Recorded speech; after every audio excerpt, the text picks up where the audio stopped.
All right. Welcome in, everyone. This is the Financial Fridays with Sainies and Equitable. Today's topic is all about Social Security. Now, Sainies is excited to offer these sessions in cooperation with our corporate partner, Equitable Advisors. And before we begin, we'll hear a few words from our sponsor.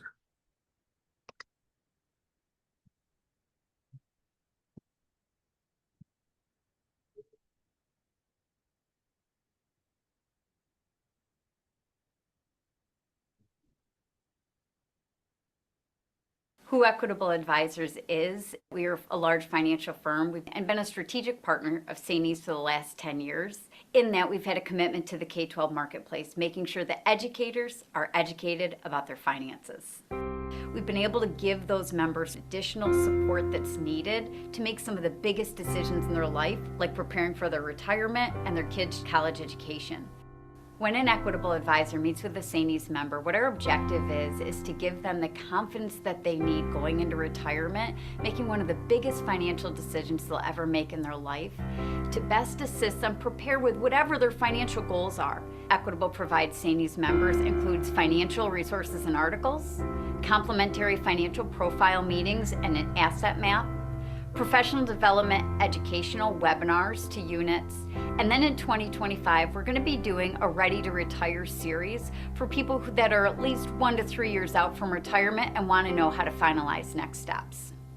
One of the benefits of being a Sainies member is on the first Friday of each month, we've always provided a Financial Friday series.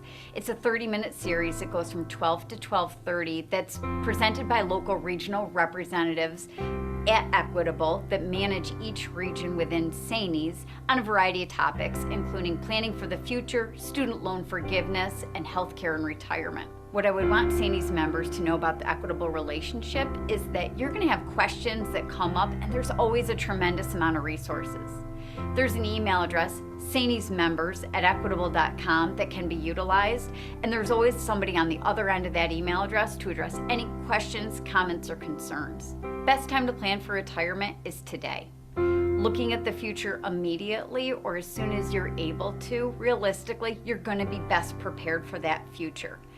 Sometimes if people haven't looked for the financial future yet, minimally 7 to 10 years out from retirement, that threshold absolutely must start because you still have time to make effective change, tweaks, and adjustments to your financial situation to best be prepared. The most important message for Sainies members to know is that Equitable Advisors is there to help them as life comes up. It is normal and it's going to happen where there's questions, concerns, things you're unsure about, and you've got a tremendous amount of resources to help and support you through that.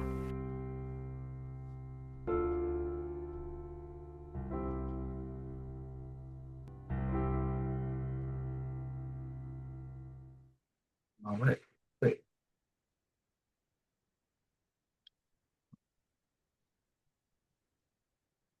All right. Joining us today from Equitable is Luke Yanklowski. Thanks for being here, Luke. And also just a reminder, this session is being recorded.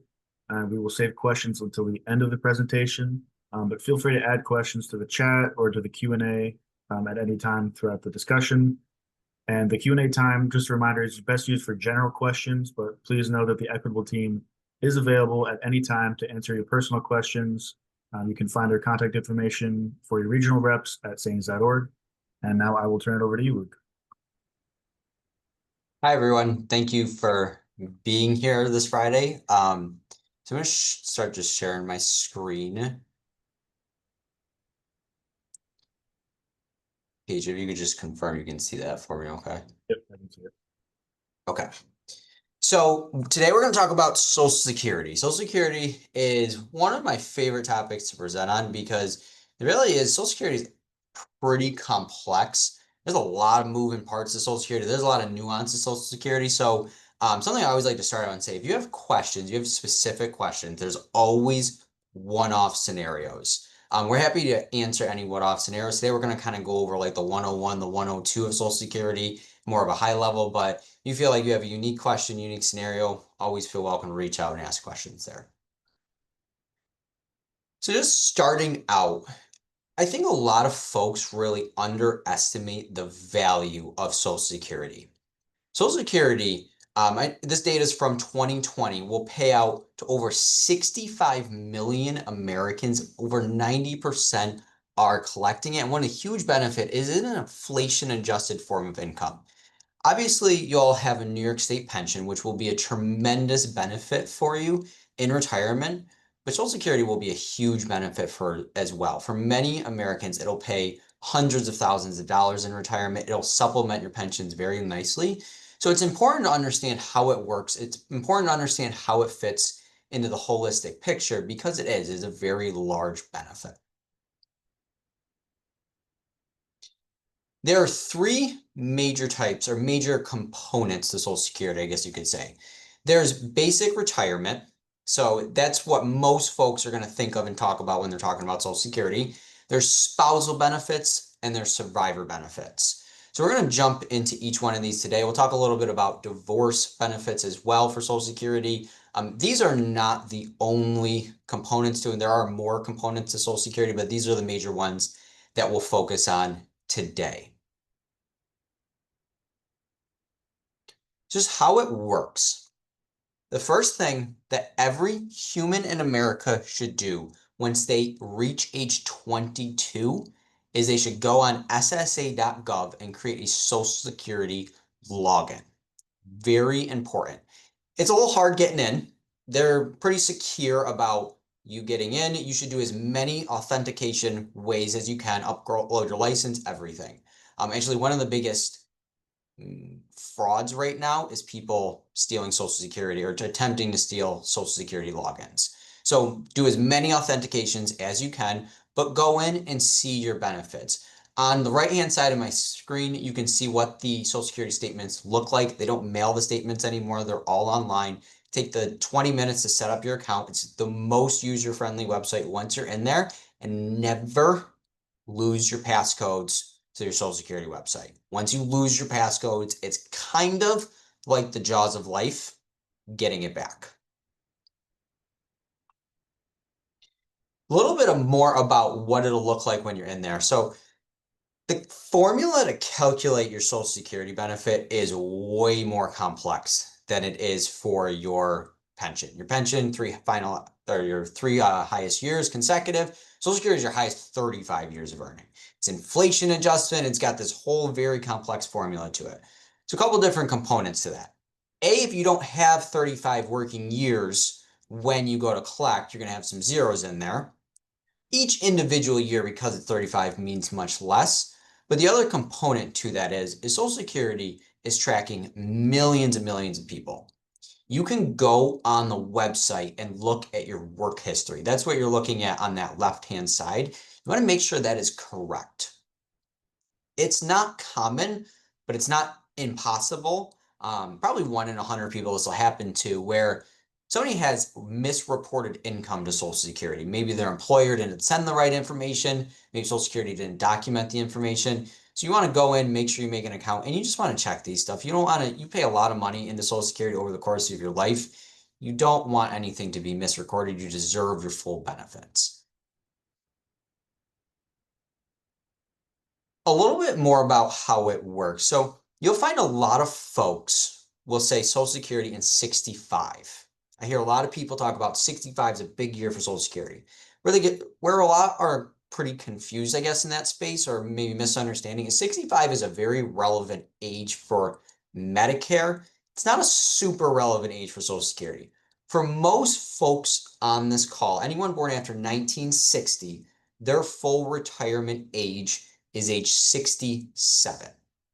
So most retirees today is going to be 67. Anyone born between 1955 and 1959, it's going to be 66 and some months. So 1955 is 66 and 2 months. 1959 is 66 and 10 months.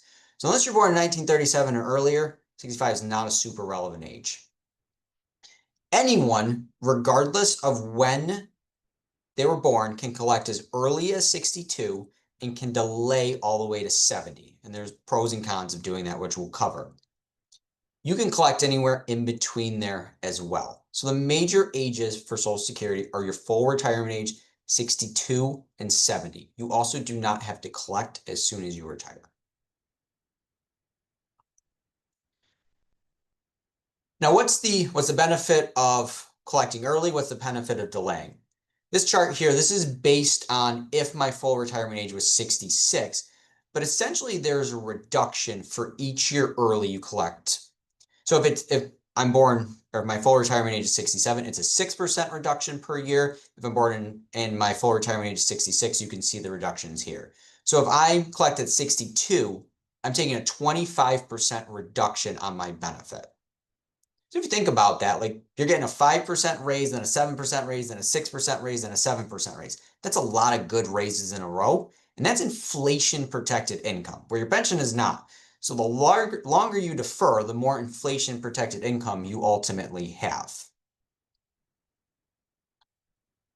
If you defer past your full retirement age, you then get an 8% increase per year. So all the way up to 70. If you defer past 70, well, technically you really can't. There's no additional benefit after 70.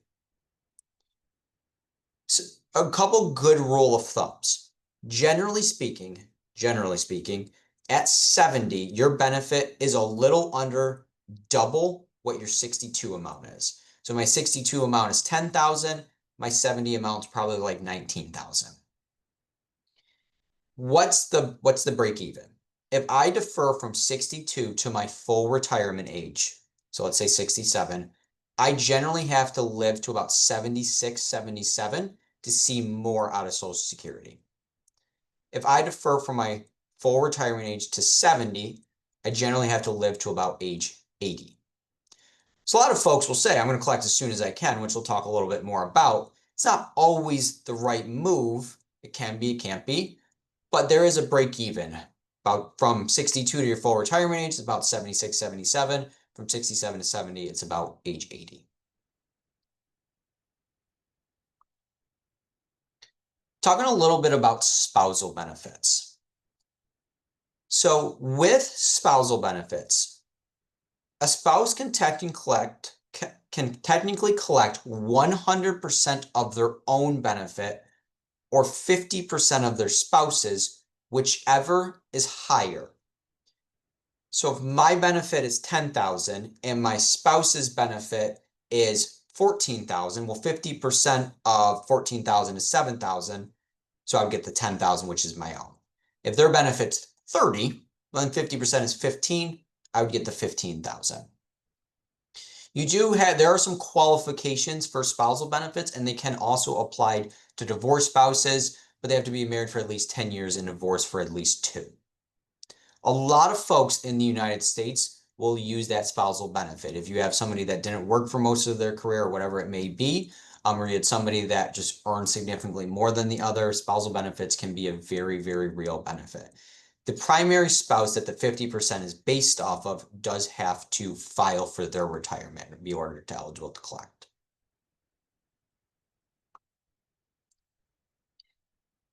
Now, this is where some of the nuances come into Social Security. There's a lot of different numbers and percentages that'll go around. When it comes to spousal benefit, if my spouse is 67 full retirement age and I'm 62 and I'm taking a spousal benefit, I do not get 50% of their full retirement age amount. It's based on my age. So I would get the 35% of their full retirement age amount. Basically, as a spouse, if I collect the spousal benefit prior to full retirement age, there is an additional reduction of the 50%.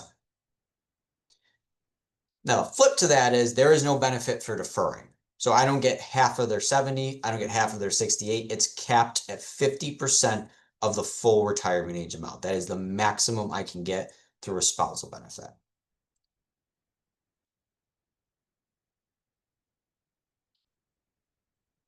There's also Social Security survivor benefits.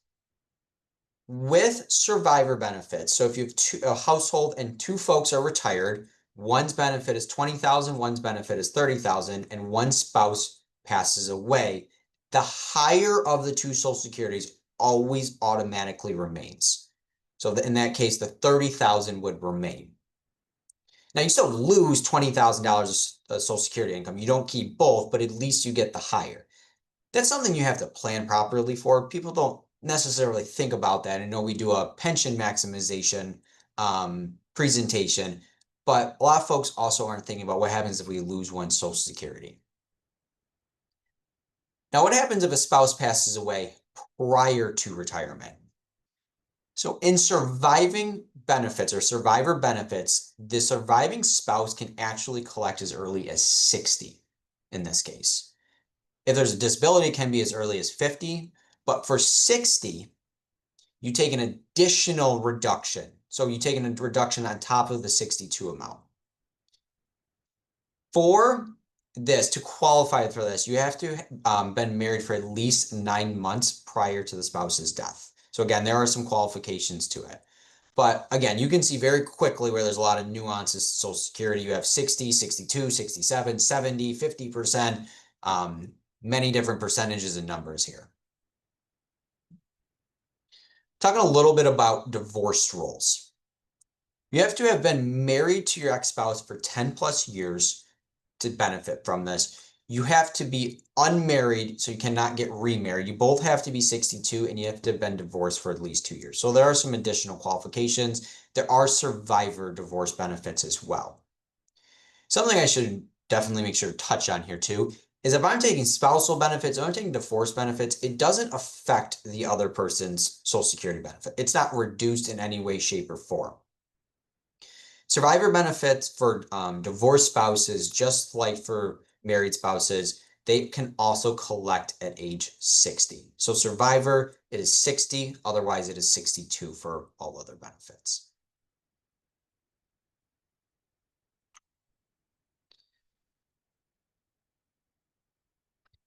Now, I always like this graph. So I was talking to my dad just actually not too long ago, and my dad's about 60, and he was saying, Luke, I'm gonna retire, and I've helped my dad with planning for a while, and he's adamant that he's gonna collect at age 62 when he retires. And we go back and forth on it, but I always say, Dad, your grandparents, your parents, everyone lived to their 90s.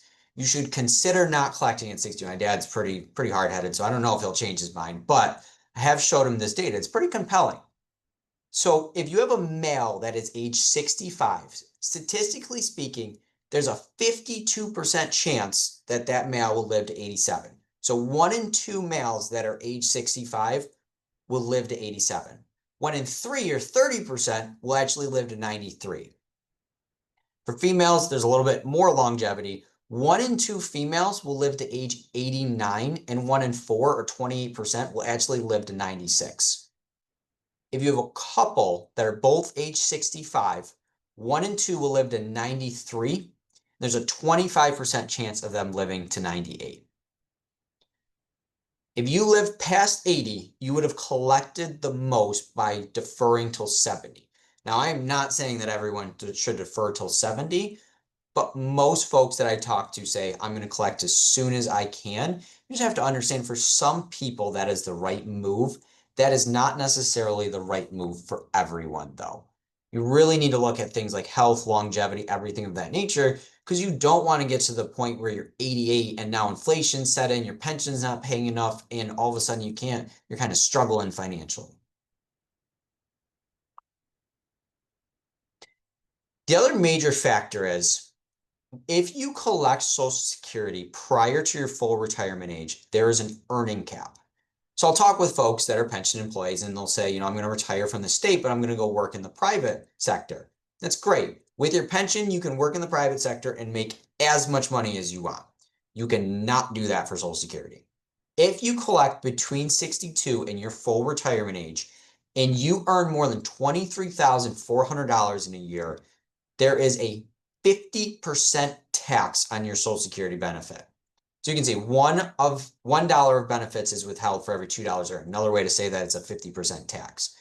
Social Security does not like it when people are collecting under full retirement age and working.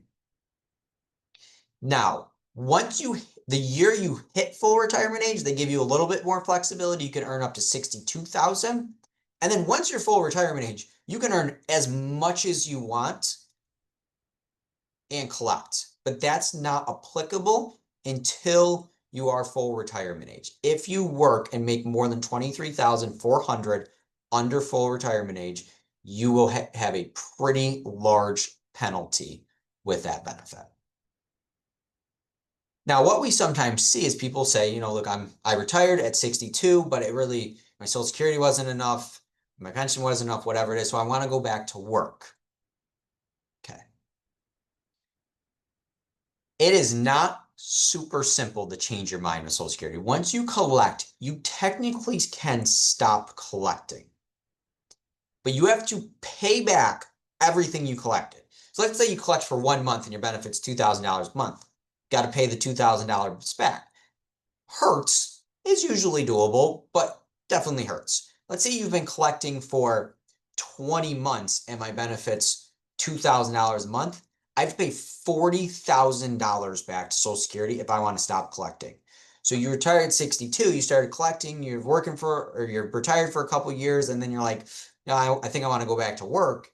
If you're going to earn more than $23,400 a year and not pay a 50% penalty, you have to pay back that whatever amount it is you earn. So changing your mind in Social Security is not super easy. Really, when you collect, you should expect to continue to collect. That's why it's just important to make sure you collect at the right age for you. It's not always easy to change your mind.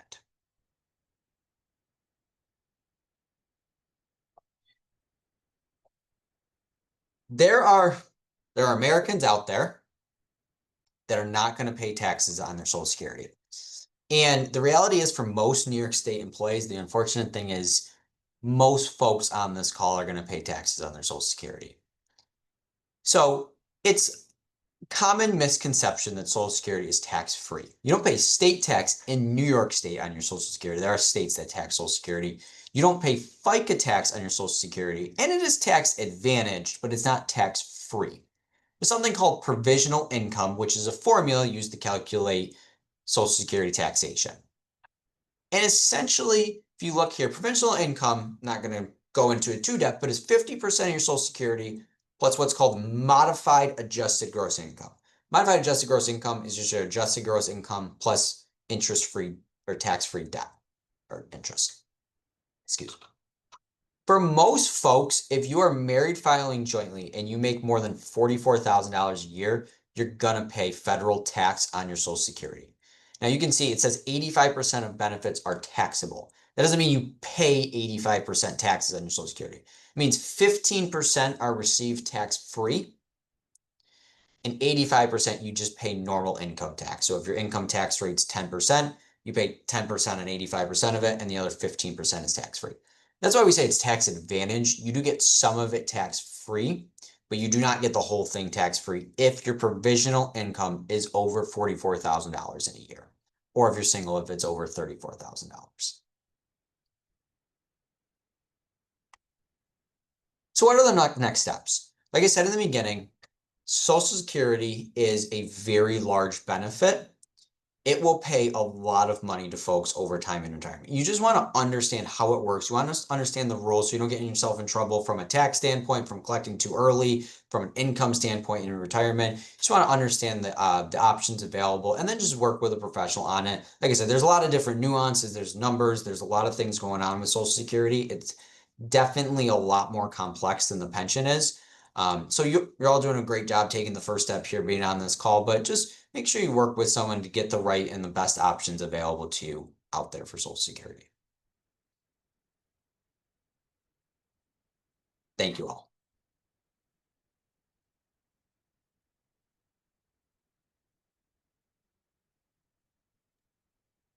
All right, thank you, Luke. If anyone has any questions, feel free to use the Q&A or in the chat while we have a couple minutes here.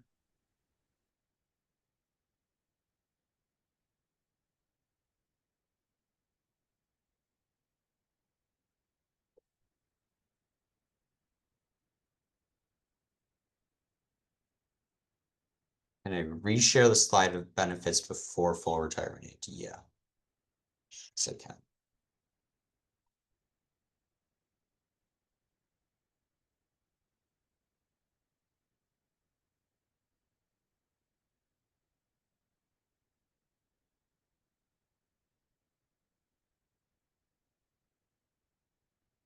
So it's a little bit easier if your full retirement age is 67. If your full retirement age is 67, you get a 6% reduction per year. So it makes the numbers a little bit easier.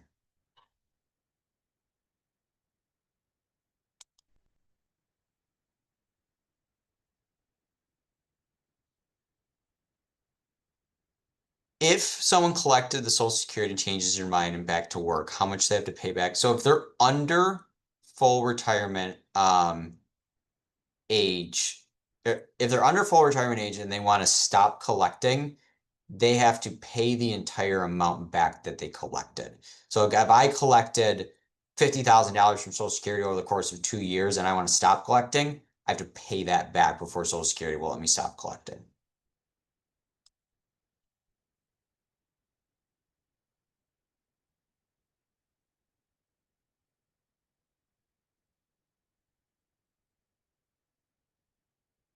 Is there a simulator available to look at what the reality is for somebody?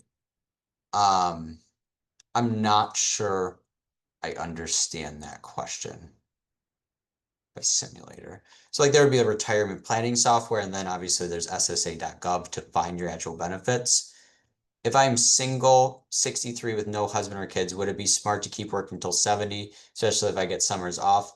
That really depends situation to situation, depends on what your pension is, other retirement accounts, what you want to do, health. So there would be a lot of different factors going on there.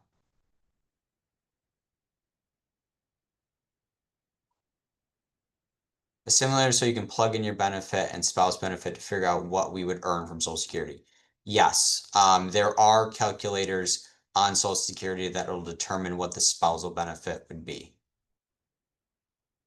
There's online calculators for that, and we can calculate it as well.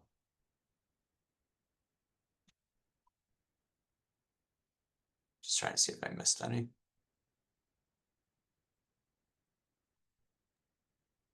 I think that's it. I don't have any last minute questions. When do you see most people collect? Um, Statistically speaking, most people collect at 62. I do not think that is when most people should collect, but statistically speaking, that is when most people collect.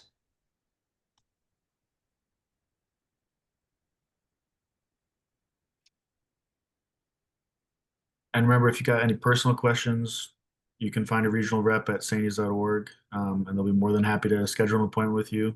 I'm sure this is a very um, big topic that a lot of people want to make meetings with and discuss. Yeah, thank you all. There's a lot to this topic. I probably could do an hour-long topic or hour-long presentation on Social Security. So if you have any other questions, always feel welcome to reach out. But thank you all for your time, for taking your time on this Friday, and have a great and wonderful rest of your summer. Yes. Have a great Friday, everyone.